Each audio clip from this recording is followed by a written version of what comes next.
Hey, Mark. Action. This is how they do it in Hollywood.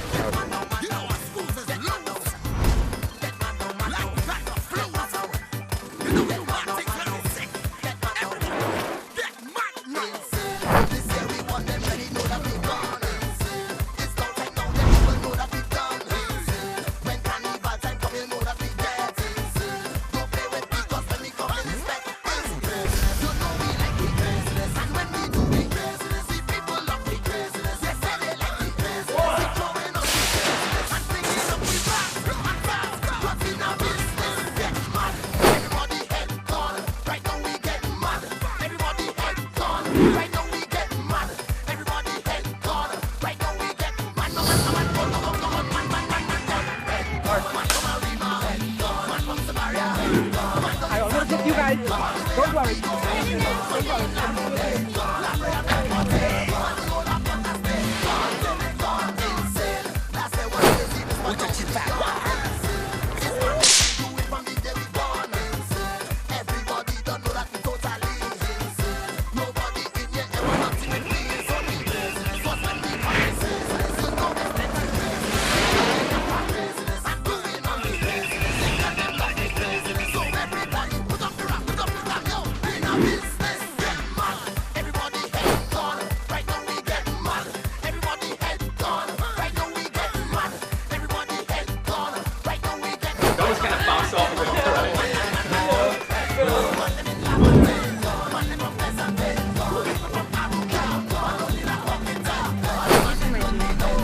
Say hi, Daniel.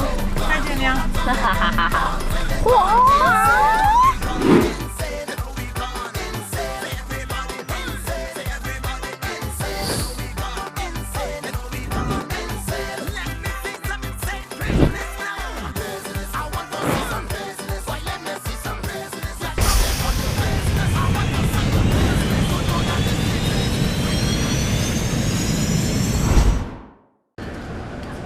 It for Shut Up. Are you excited? Can you believe it? Are you freaking out? Can you believe it? 2.5 years later.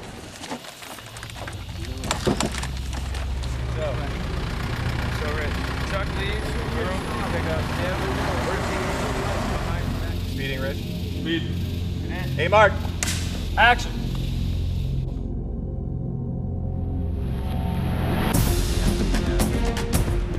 Get the lights and stuff in the background. Make sure you know what you're doing. Put your chin fast. Keep the camera steady and Do all that stuff there. Yeah. And we have on chase because we are undercover cops. Yeah. So, how was it like shooting in Trinidad?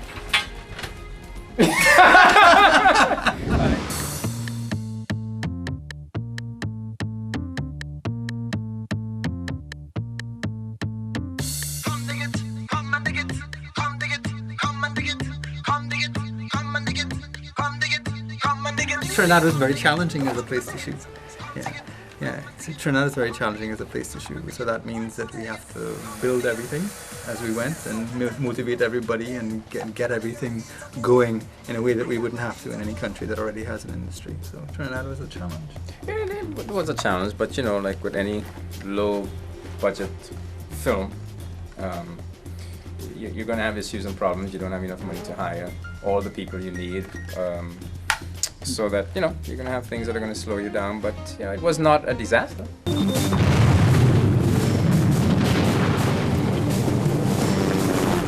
Day one, movie town, beautiful Trinidad.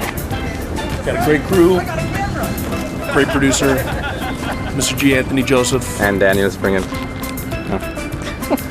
Corey J, Richard Chin Fan. I got the Trinidad producing crew. I couldn't be in better hands. Good stuff. What's the difference between working in Trinidad compared to working elsewhere? Because it's the first time. It's really hot here. It's hot. I think that was the hardest thing for me is getting used to not just the heat because I live in LA and it's hot in California, but it's dry there. The humidity, just the first like 3 or 4 days that I was here, I was going home at the end of the day and I was like, oh my god. Say something. Hey. What's it like being in Trinidad, Lauren? Lovely, but the weather's crazy right It now. is kind of hot. Yes, it's kind of hot.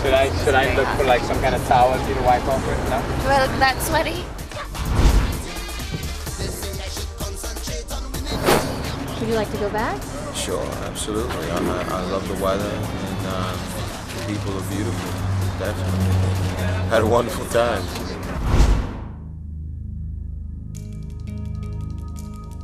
Tell us a bit about the movie, just a nutshell, and what's your role in it? I am Sky Gold, CIA agent extraordinaire. It's an action movie. It's fun. It's my character comes to the island of Trinidad to sort of get away from things that went bad on my last mission, and lo and behold, all hell breaks loose, and bad guys are chasing me left and right. That's enough. So I play Hua, and my partner's name is Turk. So today we are on the side of the road. We don't have a ride, so we steal a coconut tree or a coconut truck from an Indian man, and we're trying to go find Sky, who's I believe is at the safe house. And basically, it's just all the scenes leading to that. And I get to lash out on Turk a couple times in Chinese. So yeah, that's the adventure of it today. Anybody didn't have the clutch in all the way. I like the character Turk. He's a crazy guy, you know what I mean? So he doesn't really have a lot of dialect, you know what I mean? But there's a lot going on in his mind that I like. So it's a wonderful, wonderful experience for me. Are you enjoying filming Backlash? Yes, most definitely. I had a fight scene with Kevin. It went very well, and I'm just finishing up today.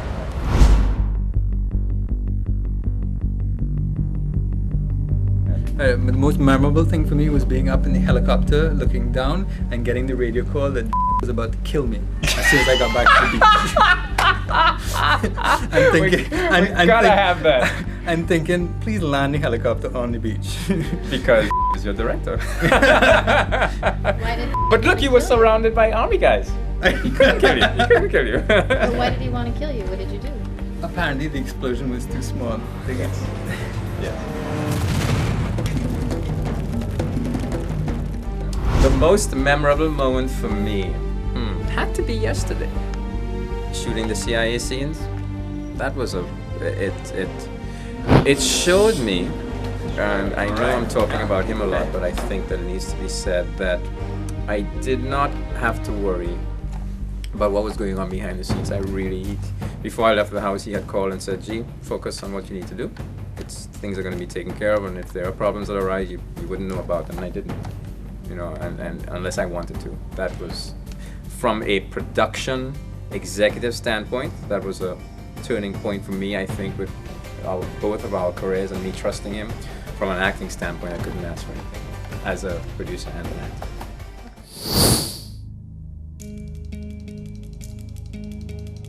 Yeah, I'd never really realized before the value of appreciation. The fact that actually saying it to somebody really motivates people, and they really, a lot of people have a lot of self-doubt and they need to hear it. When it's true, they need to hear it, and it really makes people want to work harder. Say a big challenges and good challenges. The heat. Number one for me was the heat, and also because we're doing this in such a short amount of time, our days are full. 12 long hours. I'm used to working 12 hours in the States, but mostly I'm sitting around in the trailer. Here, from the minute I get up to the minute I go to bed, it's non-stop. And we did, as you know, some huge fights, in 12 hours fighting in the sun.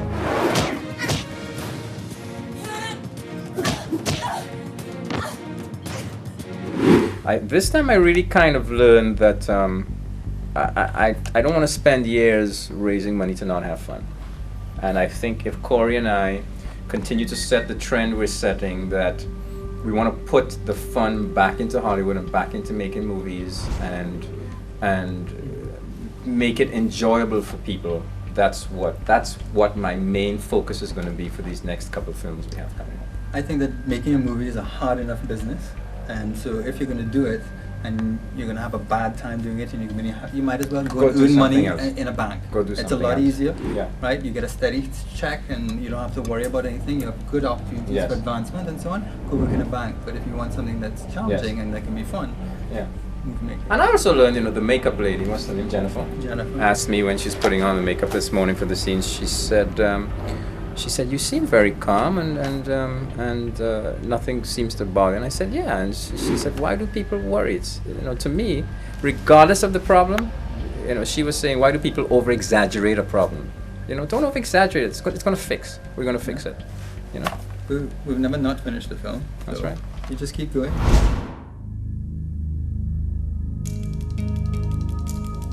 It is hard to make movies because the hardest thing to do in a movie is raise the money.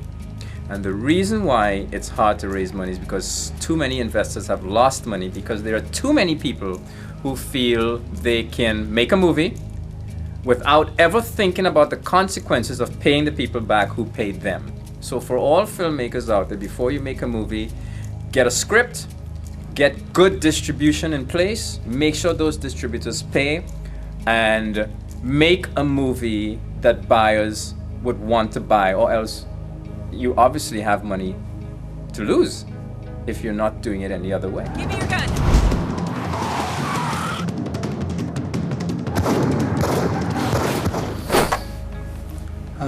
Mine is a little bit of practical advice for filmmakers. I would say that if you want to keep your crew happy, put a sixth of your budget into doing that. That is, into your food, into your craft services, into your transport if you need it, and into your accommodation. If those things work, especially your craft services, you'll have a happy crew, you'll have a better movie, and you'll have a lot more fun.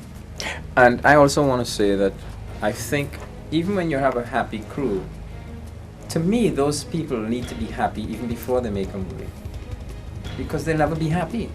Whether you're paying them, $50 a day, or $600 a day, or $350 a day, if you don't have a happy person, that to me will only make a difference for the first 4 days. Mm-hmm. Then reality sets in, and money's not going to make them happy. So, happy people.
It's done! All right, guys, I guess that's it.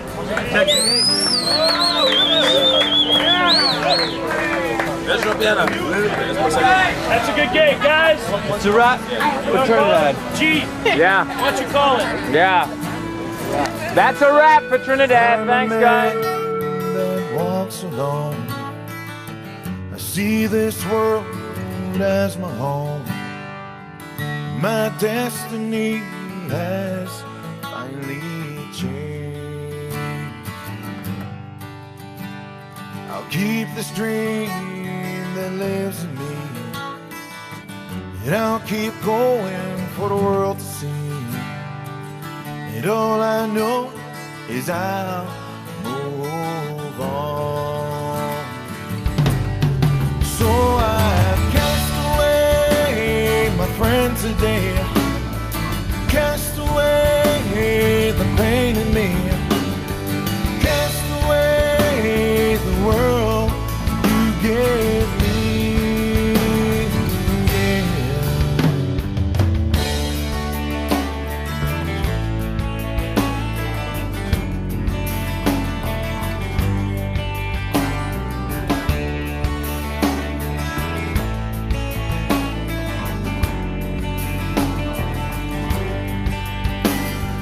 All I know is I'll